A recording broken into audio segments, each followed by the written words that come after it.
If I could have everybody stand for a couple minutes.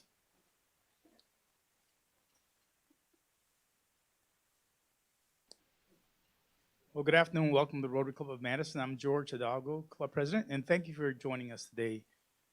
Now, our opening music celebrates Memorial Day, and today's guest speaker. So Bob Dindorf and Jeff Bartell will perform a patriotic medley of the Branch of Service songs, and our thanks to Jeff's son, Nick, who helped with the video production. So let's play it.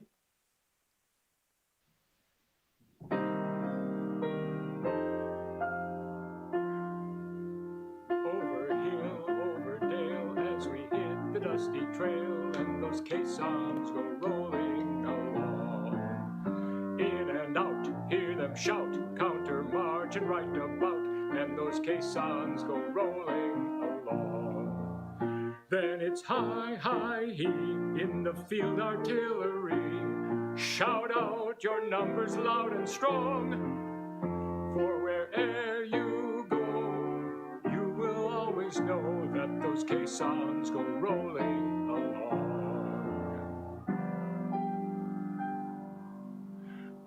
Anchors away, my boys, anchors away. Farewell to foreign shores, we sail at break of day. Through our last night ashore, drink to the foam, until we meet once more. Here's wishing you a happy voyage home. So here's the Coast Guard marching song we sing on land or sea, through surf and storm and howling gale, high shall our promise be.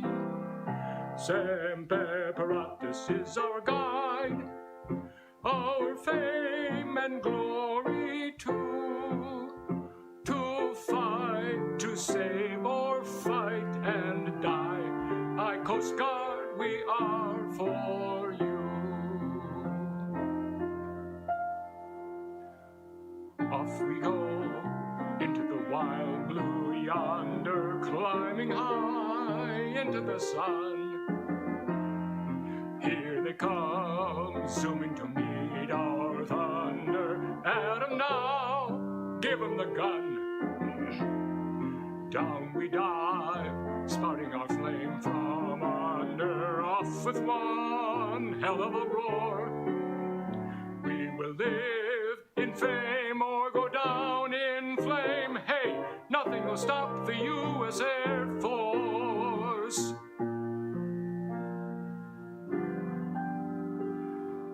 From the halls of Montezuma to the shores of Tripoli, we fight our country's battles in the air, on land and sea. First to fight for right and freedom, and to live our honor clean. We are proud to claim the title of United States Marine. And in closing, a tribute to our newest branch, the Space Force.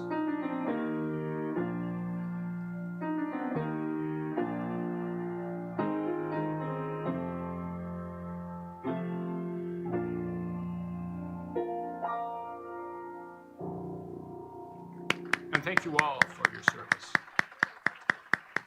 So thank you very much. Please be seated.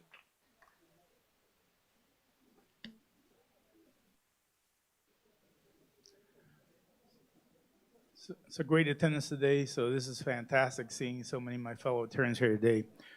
So my opening message today is about getting involved in our Rotary Club. So you know, we often say our club supports dozens of local nonprofits with grants. So I feel like I wish I could channel, President Obama saying that, but I'll just say a committee puts that effort to make that happen. Okay, I think most of you know what I'm referring to. And you know how we brag about awarding scholarships and mentoring scholars? Well, a committee puts the time to organize that. And you know how every month we introduce new members? Well, a committee organizes our recruitment and retention efforts. So bottom line is nothing happens by itself. And our many committees make Rotary the great club that it is. So because each committee has many members, the time that each one has to put into it is manageable, okay? So we don't put the burden on a couple people. You know, it's basically a lot of people working together and making it manageable for every one of us. So go ahead, become involved, and sign up on one of the committees whose work you're especially passionate about. And I was talking to our guest speaker, Chris, today about what I love about Rotary, and really is the fellowship groups is what is just fantastic. So to me, joining Rotary and not joining a fellowship group is like going on a cruise and not going on the excursions, the shore excursions, or buying tickets to go to the movies and spending all your time in the lobby, okay? You're missing out on all the fun, okay? You get to meet Rotarians who have similar interests as you do, and you get to make new friends. So there's something for everyone, truly. I mean, that's one of the blessings of having such a large club.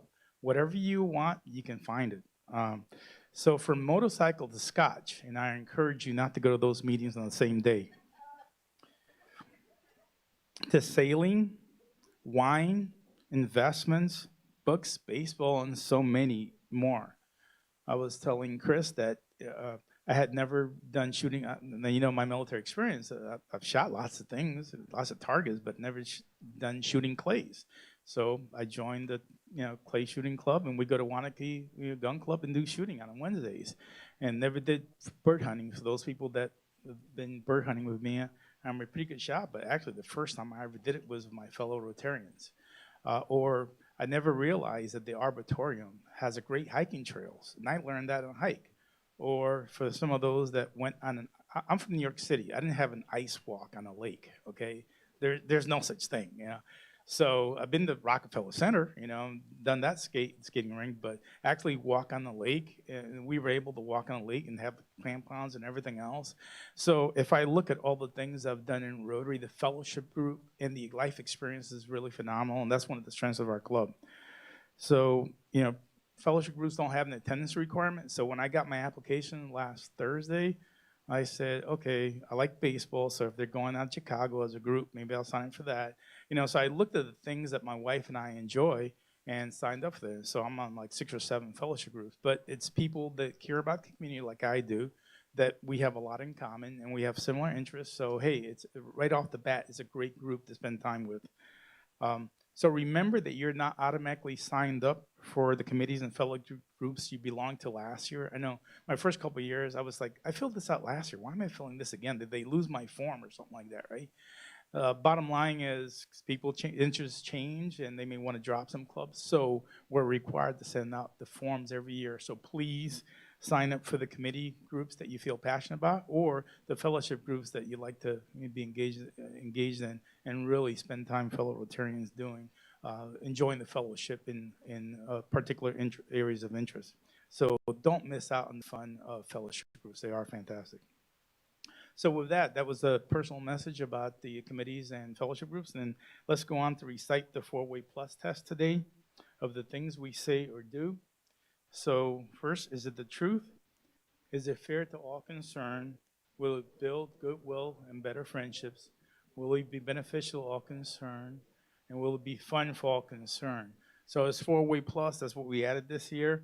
And basically, we do want to have a little bit of fun each week as we connect, grow, and serve together. So we'll go on to our first announcement, which last week, Mary Donahue kicked off our annual Rotary International Foundation Fund Drive, and she is going to come up today and provide us with an update. So Mary, I will turn it over to you. Thank you, President George. So a couple of weeks ago, you all received that mailing about making your contribution this year to the Rotary International Fund Drive. Your contribution to the fund drive supports many important projects worldwide.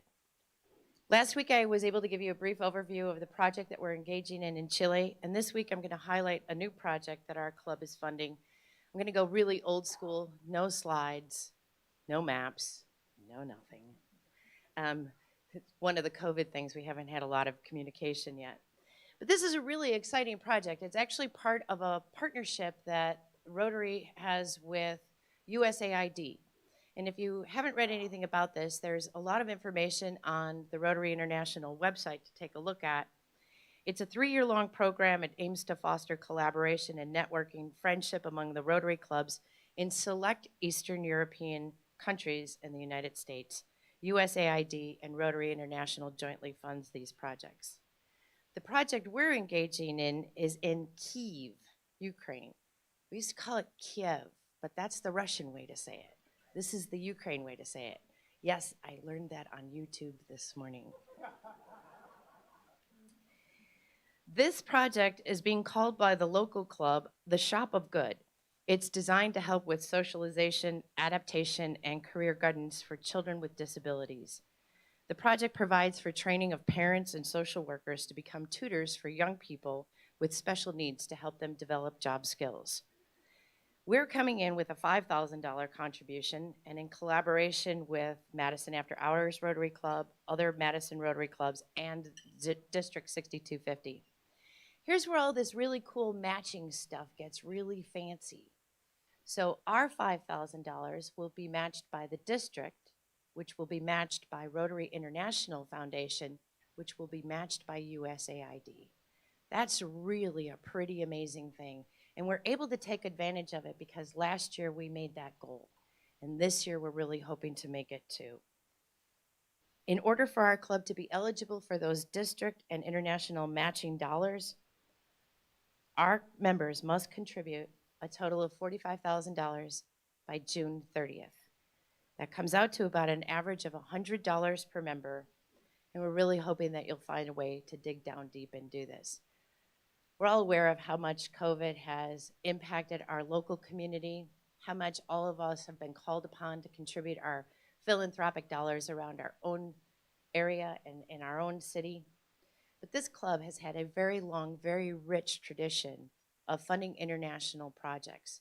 And these are some very worthy projects that really have enormous impact on our neighbors around the world. To date, we have raised $25,710 with 86 members participating. Hoping you'll go home, you'll dig into the cushions of the couch, you'll find a way to help us raise that $45,000 by June 30th. I'm also running out of outfits that fit. So y'all need to finish this soon, really, so I don't have to come back here. Thank you so much.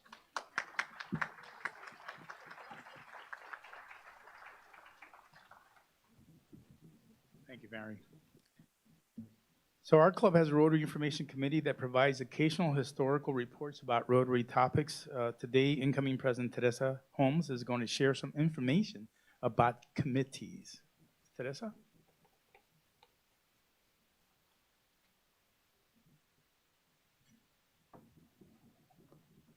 Thank you, President George. I feel you, Mary. I do. Could almost say I have shoes to fit for sure, but I don't know about the clothes. Can't go with one without the other, though, right? TMI? Anyway, okay, so as you know, we have a great deal of change occurring within our club. And I am excited today to speak to you regarding the infamous C word. Yes, committees. I know it sounds painful, but our club relies on committees to achieve its goals and as a way of getting our members to connect, grow, and serve. And so each year, Rotarians are encouraged to become involved in at least one committee. You heard George just talk about it throughout our calendar year, which is, it starts July 1 through June 30th. And so check your email, please, Rotarians, because the office just sent a communication on May 13th regarding sign up for committees and fellowship groups. One of the roles of VP is to appoint chairs to our committees. And so 38 of you have answered the call from my ask to chair committees. Thank you for agreeing to serve in a leadership position with me in our upcoming Rotary year. I am looking forward to working with each of you. Some of you are in the room. I see Regina, Yeah, and Joan is there. I see a few of you are here, so thank you for that. As well, our organizational structure has been modified to include team leaders, and the committees are now organized in a way to allow for better coordination and for achievement of goals and objectives. And so if you're in the room, would you please stand? So Deb Archer will will lead our meeting experience team. Doug Dittman will lead our service team. Sandy Morales will lead our youth service team. Mary Thompson will lead our member experience team. And Charles McLymans will lead our philanthropy team. Thank you as well for your yes. It will certainly matter far beyond my year at the podium. And so, therefore, in March, if you remember, Mark Moody presented the why that regarding the reason for making these changes. Near future, President-elect nominee Paul Hoffman and I will be providing future communications on the how will help our club achieve the what's going on involved with all of this change. And so lastly, it's customary for chair-elects, those are the incoming chairs, to create 3 to 5 goals and objectives for the calendar year. And so time has not necessarily been a friend to us in this process. So our leadership team is asking the chair-elect, in partnership with the chair emeritus, that's the current chair, that person will be chair emeritus as of July 1. And review the 2021-23 strategic plan objectives that you received from me in an email from me via the office about around May 4th, so that might have been a little over last week, to ensure your committee's objectives and goals are aligned with the club's strategic plan. That's a lot of information, right? We'll get to that, more of that later. But committees are also asked to ensure that at least one of your goals or objectives are diversity, equity, and inclusively specific. And so if you need any help, we have chair-elects and Lucky, I don't know if she's in the room. Oh, yep, there she is, yes. And Scott Strong, is he here? I don't think Scott's here, but who will be our incoming DEI co-chairs for the upcoming Rotary year. And so as long-term members of that committee, they're also ready to assist where necessary. You can find the strategic planning objectives again in your email or on the members only section of the Rotary website. So chairs, check your emails. Chair-elects and chair emeritus, the upcoming year is going to be packed with opportunities for you to serve differently and creatively, and I will be right here along with your team leaders and board directors to ensure we can do it together and do it well. Thank you.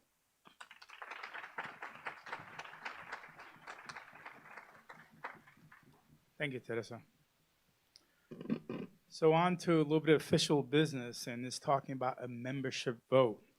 So last week you saw Dan Larson's budget and finance committee report, that spoke about the budget. Now we have an excellent track record of keeping costs down and staying within budget, but obviously our decrease in members has really taken a toll. If you remember, we were about 445, 450 for the pandemic. We actually did well in terms of 419, but we actually have forecast of 400. So we actually did better than good. But still, it does pose a challenge for our budget because we have less members covering the cost of the club. That's why, we suggest a slight increase in dues that amounts to, get ready for this, 19 cents a week for standard exempt members, and less than a dime for inactive members. So as you can see up there, that's what the numbers come out to. That basically it's $10 a year to $7.90 dues for standard. Exempt goes also $10, $4.80. So it's pretty straightforward. So I broke it down to cents because really it's not that much of an increase. However, you are the board. You are the members of our club that have to vote on it.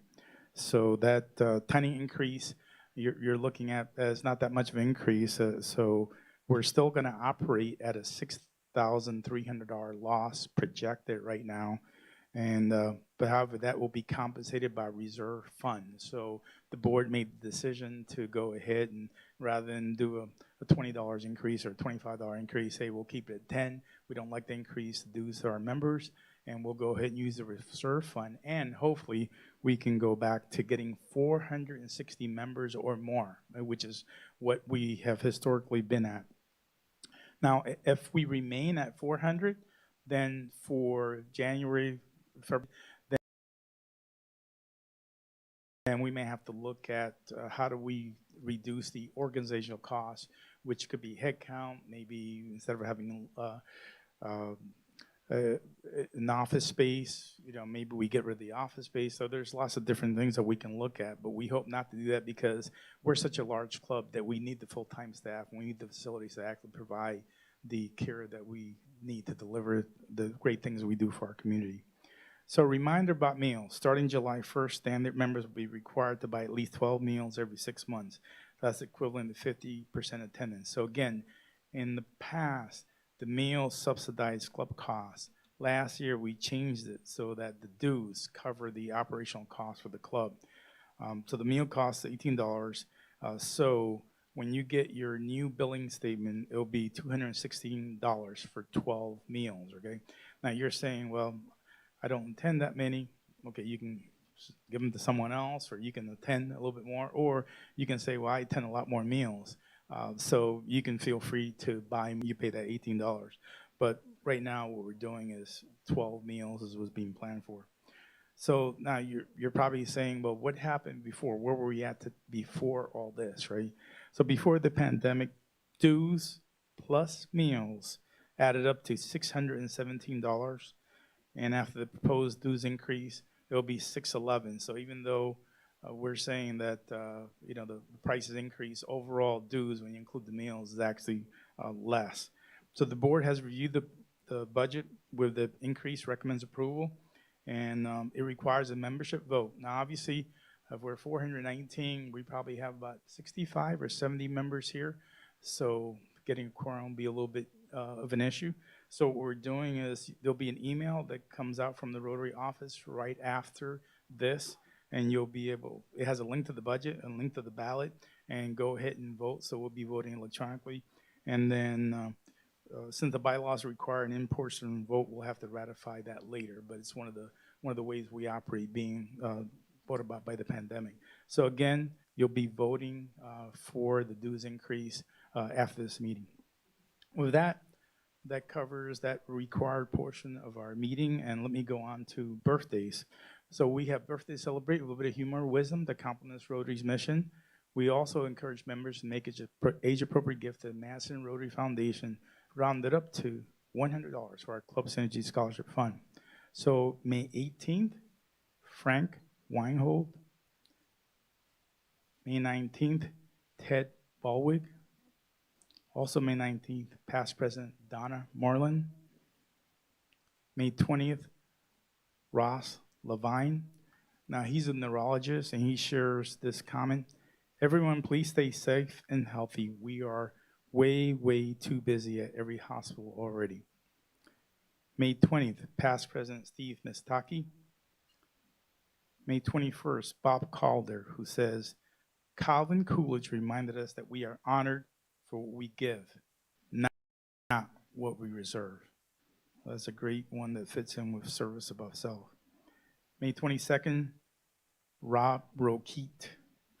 So thanks to our celebrants for their contribution to the Madison Rotary Foundation. Please join me in wishing them a happy birthday. And then Lane Mishler will play happy birthday on the pump organ.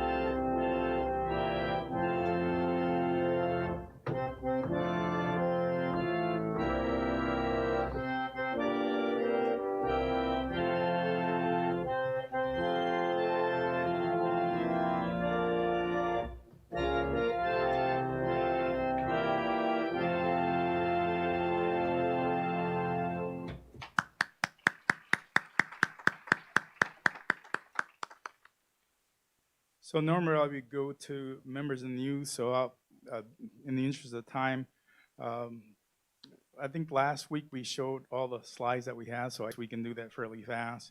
But well, also members in the youth will also be highlighted in this Friday's email. But one of the things I did want to let everybody know that I think we know Dewey Bredeson and his stepson Nick Herman passed away on May 8th at the age of 26. So, so our sympathies go to Dewey and his wife Sandy and to their family. So we'll keep that in mind, and we'll bypass the rest of the members in the news. But again, I think if I look at it, we had like 8 different members that made the news, and again, it highlights the impact that our fellow Rotarians have on the Madison community. Keep that in mind.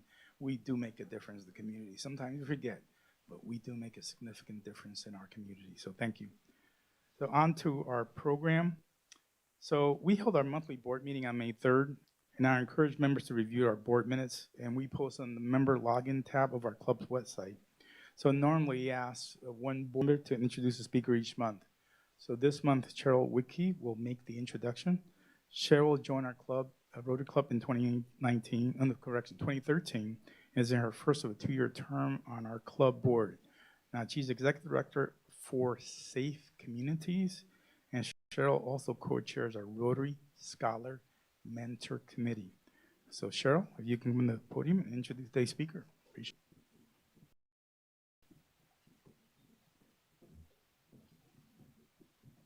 Thank you, President George. It's my honor today to introduce today's speaker, Chris Kolakowski, who became director of the Wisconsin Veterans Museum last year. He earned a BA degree in History and Mass Communications from Emory and Henry College and an MA degree in Public History from State University of New York at Albany. Chris has spent his career interpreting and preserving American history with the National Park Service, New York State Government, the Rensselaer County Historical Society in New York, and Civil War Preservation Trust, Kentucky State Parks, and the U.S. Army. He has written and spoken on various aspects of military history from 1775 to the present, and has published 2 books. We look forward to your presentation, Chris, and we've made a contribution to the Rotary International Polio Plus Fund as a way to say thank you for speaking to us today. I also want to mention that we have a Q&A with our speaker at the end as time allows. If you are watching us online, you can use the Zoom chat, and President George will be watching for questions. We'll also be taking questions from our live audience. Let's welcome Chris to the podium. Thank you.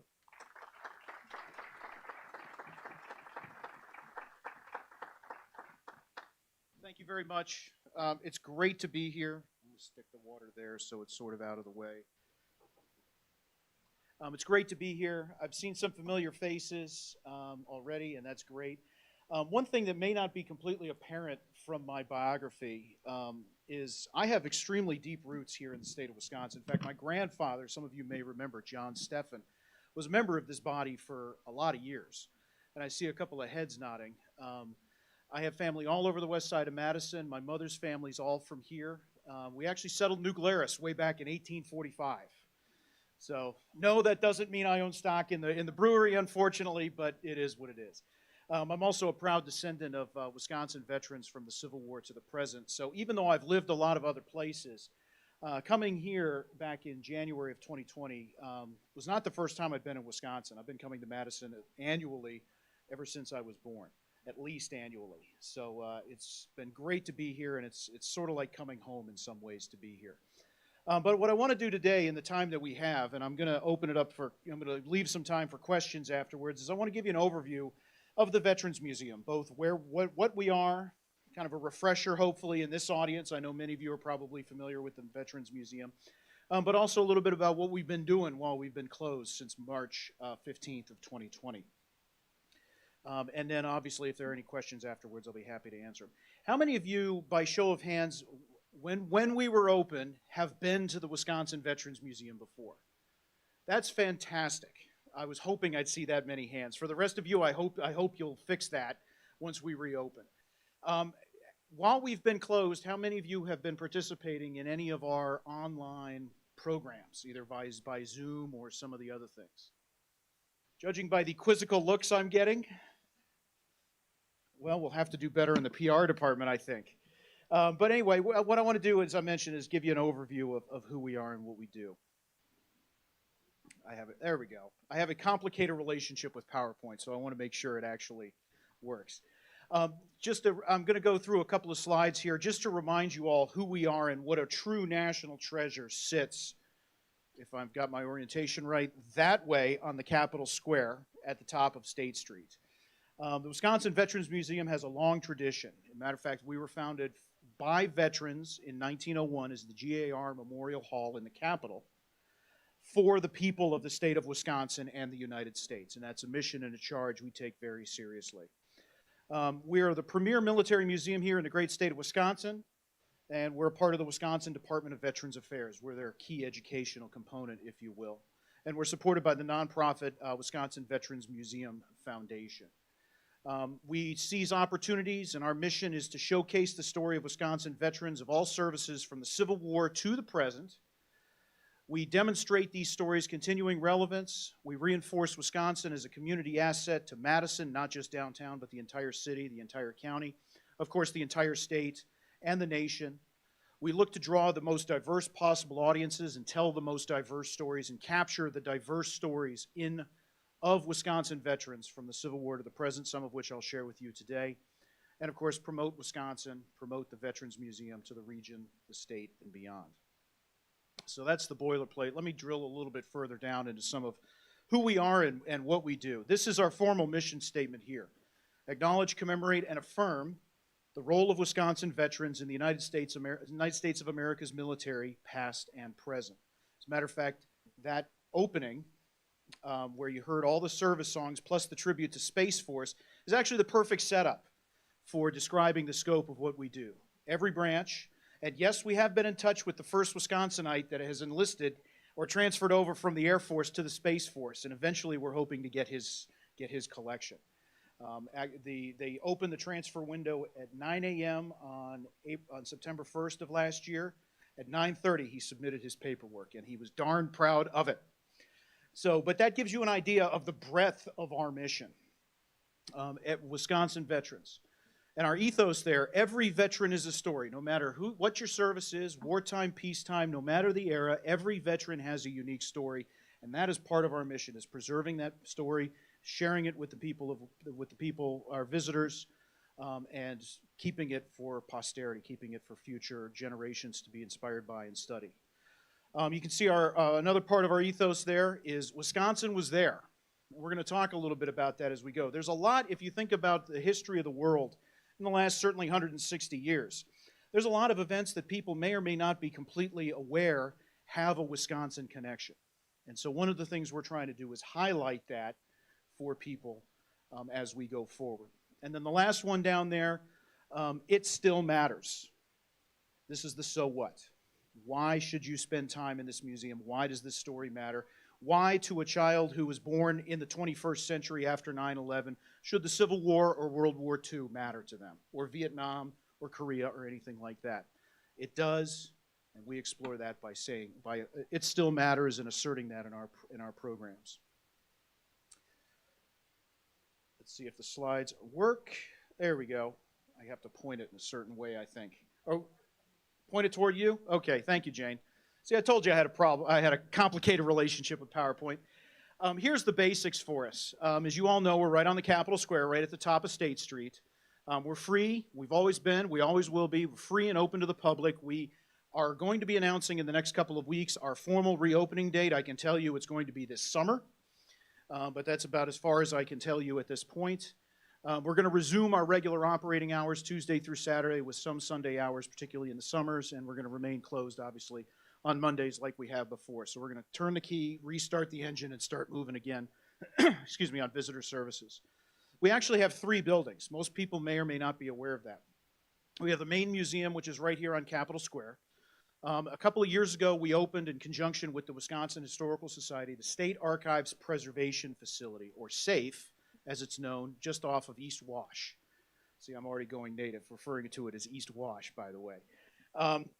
And that's over on the east side of Madison. State-of-the-art storage facility, purpose-built, and will last us for a good 40 or 50 years at least. And it's absolutely fantastic in terms of storing our precious artifacts and archival holdings that we have, of which I'll talk more about in our next slide. And then we also have a subsidiary museum at the Wisconsin Veterans Museum, or excuse me, at the Wisconsin Veterans Home up at King, up in Waupaca. And it's about a 2,500 square foot gallery, but it's really cool up there. So if you're ever up that way, please do swing by. We get 90,000 plus or minus visitors per year. That's in a normal year. Obviously, 2020 is an exception, as it is for so many other things as well. But that's a robust annual visitation that we get. We're accredited by the American Alliance of Museums, which is the seal of approval for the museum community, national museum community, and we're also an affiliate with the Smithsonian Institution. So we are, I'm really proud of those last two bullets, to be quite frank with you. There we go. Here's a little bit more about our collection, just real quick, just to give you an idea. Only about 3% of our entire collection is on display. On an average museum you go into of our size, you probably expect to see 15, 20, maybe at the extreme 25% on display. So what you see is the tip, and when you go into the museum over here, is a tip of a very large iceberg. We have over 26,000 artifacts in our collection, ranging in size from collar pins, uniform insignia, things like that, all the way up to aircraft and everything in between. We also have, we are the official custodian of the Wisconsin battle flags from the Civil War. So every single Wisconsin unit from the Civil War, and we have quite a few from the World Wars as well, from the Wisconsin National Guard, that were returned to the state after those conflicts, go to us. So we are the official custodians of those. And actually on our website, you can link to our website and see photographs and see information about the various battle flags in our collection. But that is that's a sacred trust, and it was first entrusted to us by the man whose street runs directly behind this hotel, Lucius Fairchild, in 1866. And so that's how far back our tradition goes of taking care of those items. We have over 2,000 cubic feet of archives.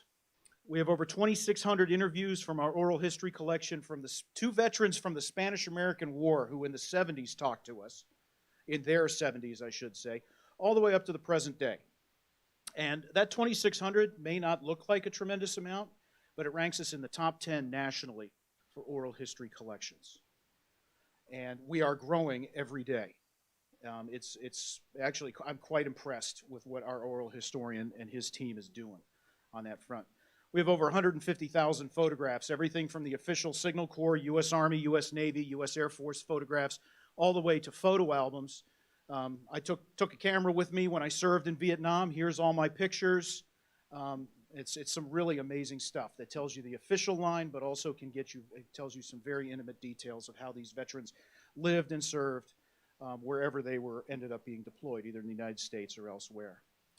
These all are used by researchers across the state, as you can imagine, but also across the nation, and yes, across the world. You'd be amazed how many inquiries we get from Europe and the Pacific, particularly when you consider where the Wisconsin National Guard units fought, particularly in the World Wars.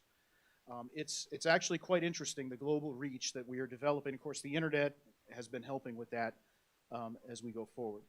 We also do a lot of special exhibits. Some of you may be familiar with some of our earlier ones about World War I and some of the ones before that, which are escaping me right now because it was all before my time.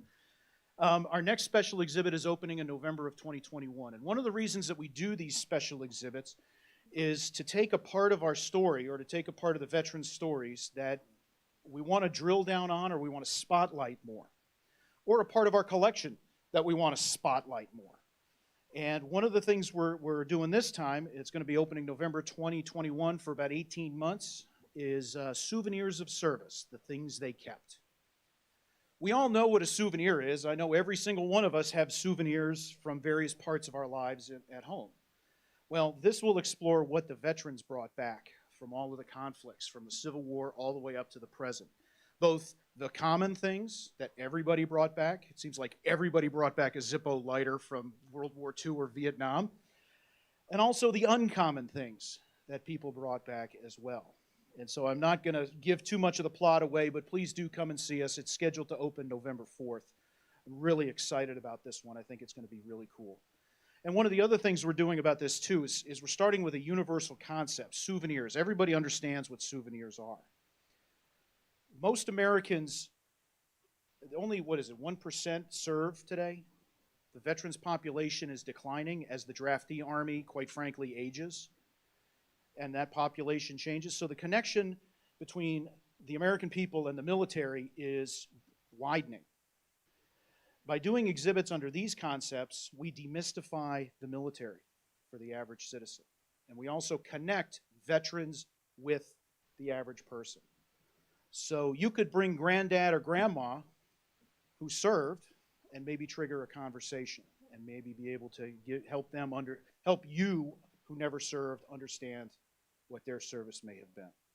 And so that's a part of our mission as well. That we don't lead with, but it is an important part of our mission as well. You've probably heard of the civil-military divide. And one of the ways through special exhibits like this, we find a way to try and bridge the civil-military divide, particularly in a state like this where there's not a heavy military population compared to other states like the one I came from in Virginia. Oh, sorry. Here's some of our events. You can find more information on our website there. We do these monthly. We do them over Zoom right now. We're going to be doing some of these back in person. We're going to continue to do some of these.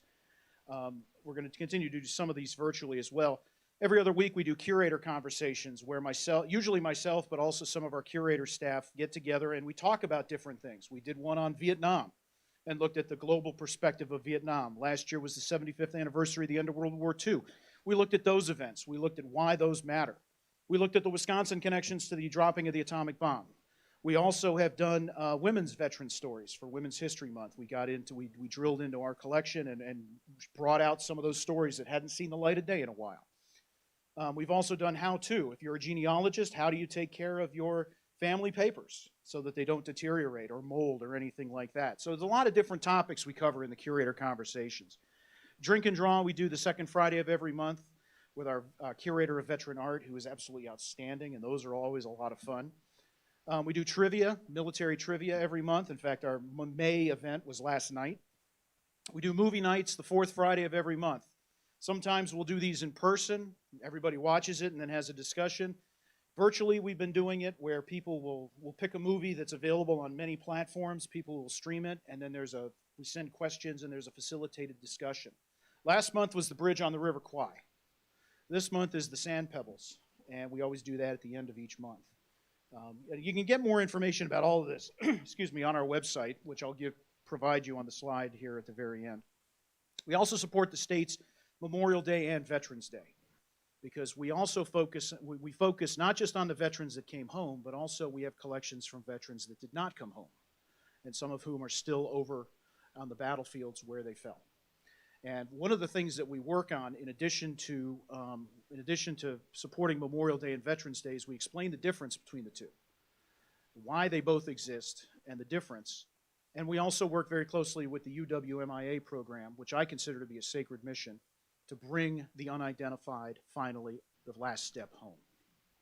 And so when you think about what's coming up here in a few weeks, Memorial Day, and what it's all about, that's also a part of what we do. That's also a part of preserving the memory of Wisconsin veterans and their service. And so that's something I want to make sure is remarked upon with what's coming up at the end of the month. And then you can see some of our foundation events down there. Golf outing in July. Our gala is going to be this September over at the Concourse Hotel. Some great stuff that they do to support us. I don't know if you did that, Jane, or... Okay, I lucked out this time. I want to talk in the couple of minutes that I have left before I open it for questions. I do want to share with you a little bit about what we've been doing behind the scenes. Our exhibits were essentially pretty much the same since 1993 in many places when they were installed in that building. And that's no knock at those. Those were good exhibits. But we've brought in more stories since then. We've brought in more perspectives, and we want to share those. And so I've been getting the team together. We've done what we call our exhibit refresh. And so you'll be able, when you come back, even if you have been to the Veterans Museum, come back and see us, because we've actually included some new stories and some new elements, and kind of avoid that been there, done that syndrome. And so we're going to continue to keep the museum fresh. So please do come back and see us again. And I'm going to share with you some of those stories here in just a second. But you can see kind of the guiding principles here on this slide. To know the person means to honor the service. We're going to add and replace some stories, some of whom have been on display and need the artifacts in particular need to come off and rest as determined. We're going to keep it flexible. And we're including stories from around the state. But we are including a bunch of Madison stories. And I've got 4 of them here that I'm going to run through pretty quickly that you will see once we reopen that are going to be on display for the first time. First is this guy, John W. Jefferson, the U.S. Army. He was the colonel of the 8th Wisconsin Infantry during the Civil War. In case you're wondering about the name, yes, there is a connection. He is the grandson of Thomas Jefferson by Sally Hemings, his slave. They came to the Wisconsin, and he, at the beginning of the war, was appointed colonel of the 8th Wisconsin Infantry and served with them and commanded the unit all through the war. He's buried over in Forest, I always get Forest Home and Forest Hill mixed up. Forest Hill, thank you. Forest Home is in Milwaukee. He's buried in Forest Hill today, and he's one of the stops we do on our annual cemetery tours, which, by the way, are going to be resuming in person this October. But we're going to be talking about his story, and of course his regiment is most famous for having the eagle mascot, Old Abe. We have feathers from Old Abe. We have a replica Old Abe on display. And Old Abe is, of course, today on the 101st Airborne Division patch and still goes into battle to this day. So one of the most famous units in the Civil War was commanded by this man here. And so we're going to be talking about his story. We're also going to be showcasing this man from Madison as well, Akira Toki, who was part of the 100th Battalion, later the 442nd Infantry, the Japanese-American combat unit, the most decorated combat unit of its size in the history of the United States Army. It is also still on active duty today as part of the Army Reserve. He joined in 1943 from an internment camp and fought with great distinction in Italy and France in 1944 and 45.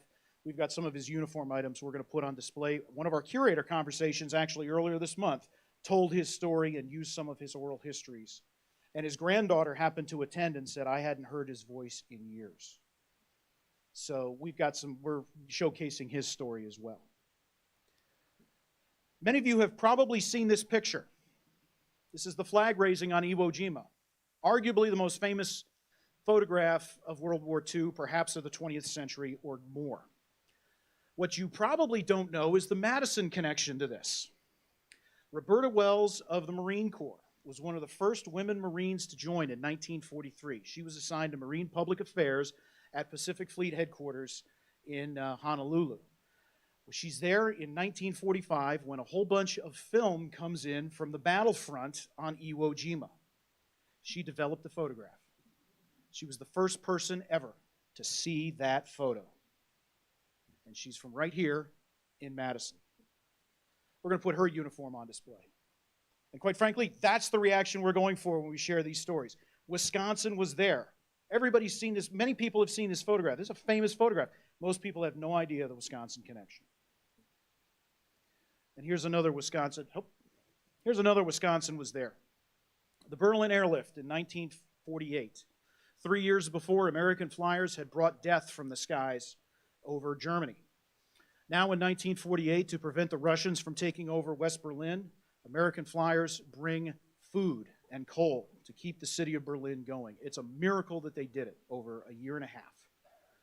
One of the flyers, we're telling this story, which we've never really talked about this story before in our exhibits. We're going to be doing an exhibit on this flyer from Madison, including his medals, his flying equipment, the goggles he used during the airlift, flying one of those C-54 transports hour after hour, day after day into Tempelhof Airport from West Germany to keep Berlin going and to win what is probably the first battle of the Cold War.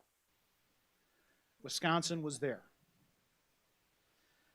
In the time, I could have shared a whole bunch more stories with you, but unfortunately, I only have a certain amount of time, and I recognize that this is not my first Rotary talk, so I also recognize the time constraints that I am under. But what I wanted to do today is I wanted to give you a beer and pretzels overview, not just of what we've been doing and what you might know, but also some of what we're doing while we've been closed and what you can expect to see when we reopen. And so I would invite all of you to come back and see us again. Here's some more information. There's our website at the top. Of course, you know our address. Follow us on Facebook if you haven't already, Instagram as well, and we record all of our virtual programs so you can find them on our YouTube channel also. So, but please do come on back down and see us. We are a museum that tells some great history. They're national stories, they're international stories, but at the end of the day, they are Wisconsin stories. And this is a museum for you and about you, and it's a great place. And I'm really honored to be here to be the director. And so at this point, I'd like to thank you all for your attention. If you have any questions, I'll be happy to answer them. I'll also stick around if anybody wants to continue the conversation. But thank you all very much for having me today. Yep. So we have about 5 minutes, so anybody with a question, raise your hand. Jason's got one back there. I got another one over here. I'm gonna give Jason a workout, I think. Thank you. Excellent, excellent presentation. Thank My you. 16-year-old granddaughter, this is her favorite place to go when she comes to visit me in Madison, and it's not surprising. Every grandparent that she has served in a war since the Civil War, including her grandmother, who was a WAC during World War II. Now, my question is about, you talk about the spread between the civilians and the military that's evolving. What is your outreach to schools and high schools, or do you plan to do any outreach? Because there's a wealth of information that can be transmitted to those children who don't understand what the military is all about. That's a great question, and that's one thing in the interest of time I did not cover. We do, of the 90,000 visitors we have, about 20,000 of them are school children. We do outreaches through traveling trunks, traveling exhibits. We've been doing virtual programs with school systems, not just Dane County, but around the state as well. And most of them, though, come as part of the tour and take an on-site tour. So it's a neat trifecta, because you can go to the Capitol, then you go to us, and then you go across the street to the History Museum. So they'll usually do the trifecta, a one-day school field trip and do the trifecta. But I firmly believe that the next generation of our visitors, the next generation of our supporters, the next generation of our citizens are in the schools right now. And we can do everything we want to preserve and interpret these stories, but if the next generation doesn't value this history the way we do, then our work will have been diminished. And so to me, school programs, even though I didn't get into it, even though for lack of time I didn't necessarily focus on it here, school programs are a priority for us and will continue to be for a long time to come. Thank you. Do you have any exhibits that portray participation of Wisconsinites from different races and ethnicities? Absolutely. I've already touched on a couple that are going in. We've also got some on the USCTs that we found. There's a great book that came out last year called Make Way for Liberty that I was very pleased to be able to support through one of our Curator Conversations and host that program. Akira Toki, you already saw up there as well, we're going to be showcasing. Our oral history program in particular has really good. Part of it is the demographics of the military have changed, particularly after 1948 and integration. And so you're getting more stories, but particularly as you get into Vietnam and the modern era, we definitely are making an effort to be as diverse and inclusive as we can, both in what we collect, but also what we put on display. One of the things I want to do is if a Wisconsinite comes in, I want them to be able to find themselves somewhere in the museum.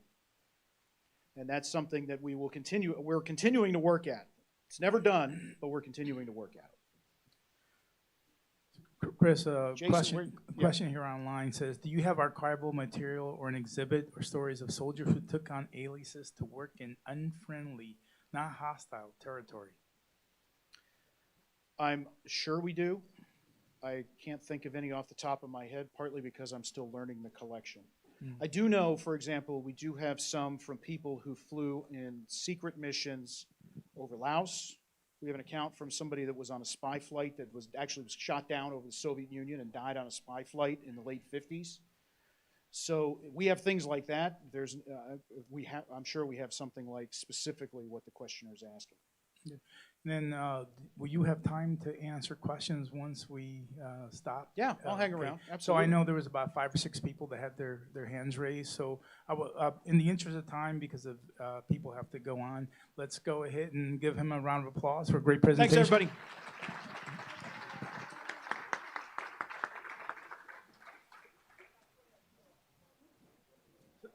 So again, Chris will be here to answer, go ahead and answer your question. Thank you very much for the great presentation, and thank you for your attendance. We are adjourned.